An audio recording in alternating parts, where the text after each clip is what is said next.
on Living in the World. Chapter 1, Seeing the World. In the 1650s, the people of the city of York often noticed a young man in the port. He would spend hours there gazing at the merchant ships.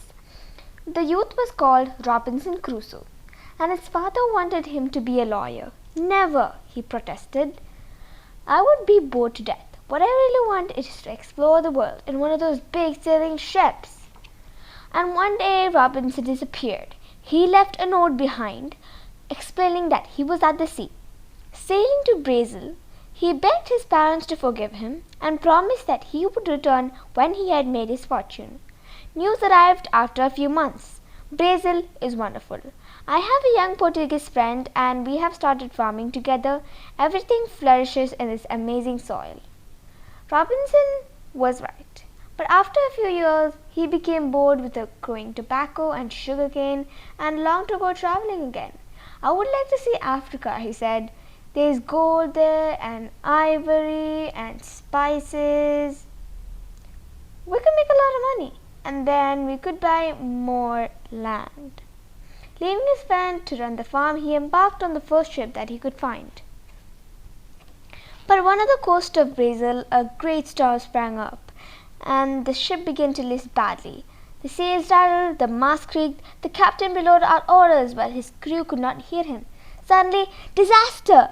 The ship ran onto the sandbank. It was struck fast, and the crew was flung into the sea. Help! Help!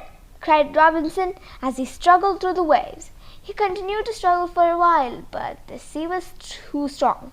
Exhausted, out of breath, he let himself float away just as he was losing consciousness. The wind dropped suddenly and the storm was over. Finally, a final wave lifted him up like a stray leaf and tossed him miraculously into the beach. When he recovered consciousness, Robinson looked up and saw the blue sky again. Was it all a dream? Was this all nothing but a terrible nightmare? Sadly, no. Close by, the wrecked ship was sinking slowly into the sea. The ship was full of things that would be very useful if he feared, he was on a deserted island. So taking his courage in both hands, he plunged back into the sea to rescue everything that he could find. Axes, muskets, carriages, dried meat, biscuits, and even a big barrel of fresh water which he floated. Well, once it was half empty, he was right to hurry. Soon the beautiful sailing ship disappeared into the sea.